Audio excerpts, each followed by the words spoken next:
Саламатсыздар ма? Бүгінгі сабақта біз Canva бойынша қалай аватарка жасауға болатынын үйренетін боламыз. Ең алдымен әрине, енді бірінші біз суретке түсіп аламыз. Әртүрлі фонда, мысалы жасыл фон бар адамдар жасыл фонға немесе ақ фонға осылай неше түрлі позамен суретке түсіп алсаңыздар болады. Мысалы, мен осы суретті аламын да, енді осы жерде бұны мен артқы фонын тазалап алуым қажет. Әрине, енді қазіргі таңда Photoshop дегенді қолдану қажет, бірақ та кейбір компьютерлерде Photoshop үлкен көлемді қалғандықтан мен қарапайым Paint 3D деген программасы арқылы өзгертемін. Мінекей, изменить с помощью Paint 3D дейміз. Енді менде арнайы өзім компьютерімде бұл бағдарлама орнатылған. Сіздер қарапайым Google-ға кіріп, Paint 3D деп жазсаңыздар, сіздерге көшіріп алсаңыздар болады. Мысалы, Paint 3D деген программалар бар. Microsoft Paint 3D 3 деген. Мен бұл жерде өзім көшіріп орнатып көрмедім. Мінекей скачать деп тұр. Өздеріңізге қажетті версияңызды мына Windows-қа байланысты скачать етіп орнатып аласыздар. Енді мен айтып өткенімдей, өзімнің компьютерімде бұл арнайы программа орнатылған. Міне Paint 3D деп белгісі де бар, мынандай түрде. Осы жерде кесіп жасай бересіздер. Әртүрлі ссылка арқылы кіріп, нақты скачать деп қарасаңыздар, көшіре аласыздар. Менде Paint 3D ашылды. Енді осы жерде волшебное выделение деген бар. Қажетті бөлігін аламыз. Бізге менің суретімді, яғни менің сұлбамды ғана алу қажет. Мысалы, осылай белгілейміз. Далее деген батырманы белгілесек, мінекей автоматты түрде бізге мына сұлбаны белгілеп берді. Енді бұл жерде алынбай қалған жерлерді добавить деген арқылы белгілесек болады. Мысалы, былай жай ғана көріңіздер ғой, 1-2 ғана қимылмен бізде сұлбасы бірден бөлектелінді. Енді бұны біз Photoshop'та жасайтын болсақ, бұл өте үлкен уақыт алатын еді. Мына Paint 3D бізге уақытымызды үнемдеп беріп тұр. Енді осылай шет-шеттерін қисақ болады. Өзімізге керекті жерлерді, мысалы, мына жерде мына бөлік алынбай қалған, осыны ақырын белгілесек, бізге бірден осы бөліктерді алып береді. Енді соткамен де жасалатын неше түрлі программалар бар. Компьютерменен Photoshopқа қарағанда осы Paint 3D бағдарламасы өте жеңіл. 1-2 рет қана бассаңыздар, сізге бірден қажетті бөліктерді кесіп береді. Мінекей, шашының керек емес қалдықтары бәрі қалды. Готово деген батырманы басамыз. Сонда біздің сұлбамыз, яғни мінекей сурет мына бөліктен алынды. Қараңыздар, тап-таза күйінде. Енді мына артын біздің фонымызды тазалау керек. Ол үшін әрине міне кисти және де өшіргіш. Өшіргішті таңдаймын, себебі бізде фонымыздың арты прозрачный болу қажет. Мына ақпен боясақ, онда ақ түсті фон болып қалады, арты ақ болып қалады. Бізде енді бұл суретті Canva-да немесе тағы да басқа баннерлерге қою үшін арты бесцветный болу керек. Сол үшін біз өшіргішпен өшіреміз, тазалап тұрып өстіп. Аламыз да одан выбрать дейміз. Мынау батырманы басамыз, сонда біздің суретіміз осында қойылады. Мінекей осы жер ортаға қоя саламыз. Енді сақтауымыз қажет. Меню. Осы жерден сохранить как дейміз. Изображение. Және де JPEG форматында сақтайтын болсақ, бұл жерде артқы фонын ақ түсте сақтайтын болады. Ол үшін біз PNG форматын белгілейтін болсақ, онда прозрачность береміз. Мінекей прозрачность болған кезде бізде артынғы фоны жоқ. Сохранить. Енді осыны рабочий столға, мысалы, атауын енді 1-2-3 деп бере салсақ болады. Мысал ретінде сақтап алдық. Біз бірінші суретімізді әлеп алдық енді. Мінекей қазір көрсетейін, мынау оригиналный түрі. Ары қарай мінекей мынау артынғы фоны жоқ сурет. Қазір өсіп ақ ретінде көрсетеді. Бұны енді біз ары қарай Canva-да шаблон ретінде құрастыруымыз қажет. Ол үшін Canva деп жазсақ, бізге canva.com сайты ашылуы керек. Canva.com сайты. Осы сайтқа кіреміз. Мына жерде регистрацияны өтеміз. Сіздер, мысалы, робот емес, адам екеніңізді осы жерде подтвердить етуіңіз қажет. Мысалы, автобус белгіленген бөліктерді белгіле деп тұр. Осылай белгілейміз. Қай жерде автобус бар, сол суреттерді. Енді бұл капчаны не мақсатта қойғанда белгісіз, әйтеуір әр кірген сайын осы автобустарды белгілеп, немесе тағы да неше түрлі суреттер беріледі. Соны тауып қажет. Бұл жерде енді мен арнайы регистрациядан өткенмін. Бұл жерде аккаунтым міне Гүлдана.Омарбекова email.ru арқылы кірілген. Басындапқа кірген кезде сіздер де өзіңіз Facebook-пен немесе электронды поштамен кіре аласыздар. регистрация жасап аласыздар. Енді осы жерде сіздерге публикация Инстаграмға, презентация, история Инстаграмға қойсаңыздар болады, логотип жасайсаңыздар болады, плакат, резюме. Енді бұл жерде мысалы тағы да қайталап өтемін, фотошопта дизайнда басынан бастап өздеріңіз құрасатын болсаңыздар, бұл жерде бізге шаблондары беріледі.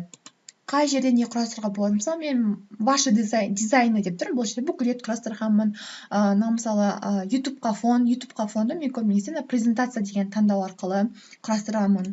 Және де осы жерде жасаған, мысалы, қазір енді канвамен жұмыс істегендіктен көптеген мысалы білетін, мен осы платформада жұмыс істейтінін білгендіктен рекламный баннерлерді жасатқызып жатады осында. Өзімнің аватарка үйрен деген курсым, мінекей фондар барлық осы Canva арқылы жасалынған.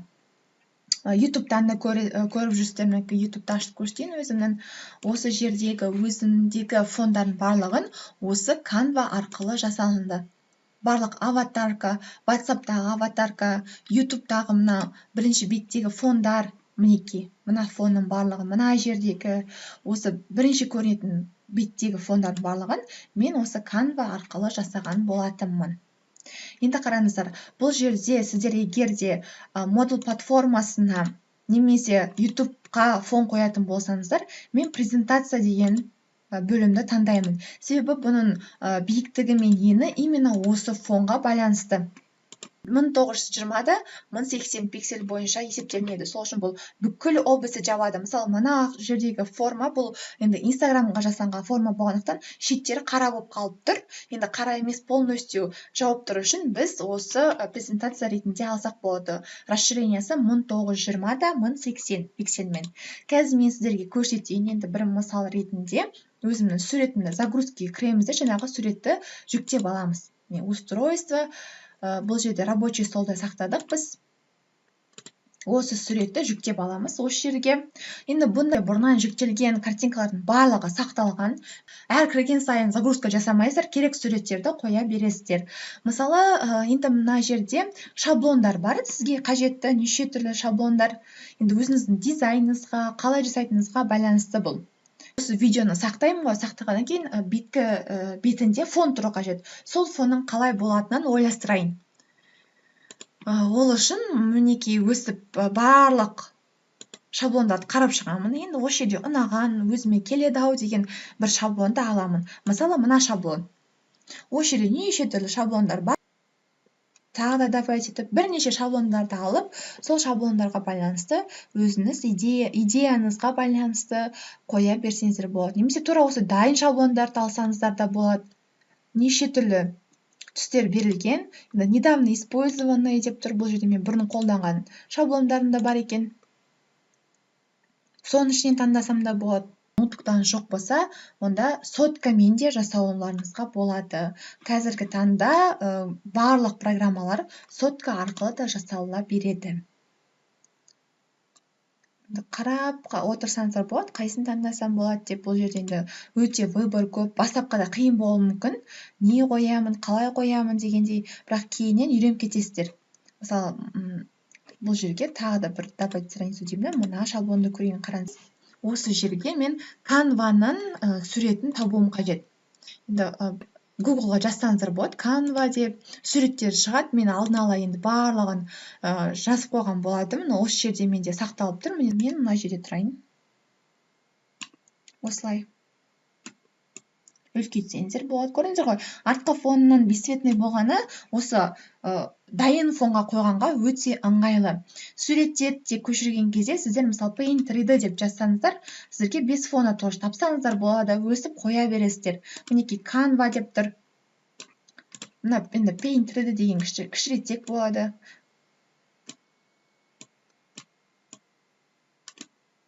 Мінекей Canva. Енді бұл басты Canva-ны үйрету болғандықтан үлкейтіп қояйық. Және де астына енді бір маркетингті сөзді жазсақ болады. Canva-мен жұмыс деп. Canva-мен жұмыс. Өсіп жазсақ болады. Және кішірейтсек болады бұның сөзді. 144 деп тұр, 120 деп. Немесе одан да кішірек. 104 деп берейік. немесе осының шетін алу арқылы жұмыс істей көрсеңіздер болады. Мінекей, қарапайым әдемі шаблонға біздің суретіміз шыға келді. Осылай қойсақ болады. Енді фильтр берсек болады, мысалы түрі кішкене жарық болу үшін. Ары қарай Paint 3D деп. Мінекей, жалпы фон дайын болған сияқты, барлығы бір-екі өзімізге қажетті суреттерді қою арқылы шыға келді. Енді мен қазір бір сөйлеп отырғаннан кейін дизайным бір ойдағыдай шықпай қалуы мүмкін, себебі мен қазір ойдан құрастырып отырмын. Маған ұнағаны осы болып тұр. Тыныштықта отырып, енді өзім құрастыратынмын барлығын. Бұл жерде енді Wordпен жұмыс істеген сияқты өзіміз таңдай аламыз. Мысалы, жаңағыдай қалыңдығын өзгертсек болады, түсін өзгертсек болады. Мына жерде төртбұрыштар бұлар өзгеріледі. Мыналар енді бір қатты, мына шетке қойсақ болады былай. Осы шетте тұрған дұрыс сияқты. Айналып келеді. Мынау қара домалақтар, қара түсте емес, бір басқа түске құрастырайық. Өстіп, осыны тағы көбейтейік болмаса. Шет-шетіне. Қызық, әдемілік үшін бір енді өздеріңіздің фантазияларыңызға байланысты мен де өстіп құрастыра берем. Өзіме қалай ұнайды солай. Мына суретті қояйын. Осы суретті қойсам болады, тағы да суреттерді. Басқа да өзіңіз қалай позада бірінші енді суретке түсіп алу қажет. Одан кейін оның бесцветный қыламыз, ары қарай осылай, мысалы Paint 3D өзгертеміз. Мінекей Canva, көкшіл түспенен берілген. Мына түстердің де цветтерін өзгертсек болады. Мінекей бір шаблонда жасадым. Мінекей мынау енді сәтсіз шықты. Мынаған жасаған жоқпыз. Осыған да өстіп құрастыра берсеңіздер болады. Мысалы, мына Canva деген сөзді, мысалы, мен домалақтар болып тұрғаннан кейін, 3 домалақты бірге біріктіріп аламын да, мына жерге қойсам болады. Осы жерге қоямын, және де осы жерге өзімнің суретімді қоямын. Енді фильтрін беремін. Енді осы жерге тағы да Canva-мның суретін қойсам болады. Paint 3D міндетті түрде, себебі мен сіздерге бірінші Paint 3D жұмыс істеуді көрсеттім. Осы жерге қойсақ болады. Және де Canva деген сөз. Мына сурет алдына шығып кетті, расположение арқылы на задний фон десек, артқа кетеді, біздің керекті сөзіміз алдыға шығады. Мысалы, бұл жерге Canva-мен жұмыс жасап үйрен. Және де бұны тағы да расположениесін на задний план десек, өзіміздің Canva-мыз бетіне шыға келді. Артындағы фонды бір басқа нәрседе қолданайық. На задний план дейді. Мынаны бөліп алайық мына жерге. Қойсақ болады, мынаны енді үстіне қоямыз. Расположение вперед дейміз. Тағы да басамыз вперед деп. Сонда осылай шықты. Мынаусын расположение назад дейміз. Және де 80 жылдық полетеш деген сөзі де ақ фоны бар болатын. Менде соны қойсам болады. Алғым келіп тұр. Ctrl-S, Ctrl-V. Оны осы жерге қояйық. Шеттері дизайнға байланысты. Енді бұл жерде бір дизайндарыңыз жақсы болу қажет. Расположение назад. Мінекей. Осындай түрде Canva-ның фонын жасап жібердік. Тез жұмыс істелетін нәрсе өздеріңіздің фантазияларыңызға байланысты Canva-мен жұмыс. Бүгінгі бір сабақтың өзінде мен 3 түрлі жаңағыдай дизайнмен осы фонды жасадым. Тағы айта кететін жағдай, бұл жерде анимацияда беруге болады. Мысалы, осы жасаған шаблонымызды аламыз, анимация деген бөлікті бассақ, бұл жерде өзіне блок деген бар. Мысалы, мына сөзді анимация ретінде появление, сдвиг, подъем, вращение, мінекей әртүрлі анимация арқылы көбінесе Инстаграмда қолдансаңыздар болады. Енді қараңыздар, бұл жерде біз бұны сақтап алуымыз қажет. Сақтайтын болсақ, мен мына батырманы басамыз, скачать. Енді бұл жерде бірден PDF форматын береді, бірақ біз PNG форматында сақтаймыз. Себебі фон ретінде, мысалы, мына 3-ші страницаны сақтайын, готово деп басамын, скачать деймін. Бұл тегін өзіміз компьютерімізге жүктеледі. Осыны ашып көреміз. Компьютерде ашылады бұл уже. Мінекей өте керемет жасалынған фон. Қарапайым. Он бізде қазір загрузкеда тұр. Мінекей. набор сотрудников деген шаблонда өзімізге қажетті фонды жасап алдық. Енді осы суретті мен ары қарай жаңағыдай ютубқа немесе Moodle платформасына фон ретінде сала аламын. Көрсетейін сіздерге өзімнің Moodle платформамда бүкіл фондарды өзімнің видеомда, YouTube каналымдағы видеомда бүкіл фондардың барлығын мен Canva арқылы жасағанмын. Мінекей барлық суреттер, барлығы мінекей осы Canva'да жасалынды. Сұрақтарыңыз болса, комментарий астына қалдырыңыздар.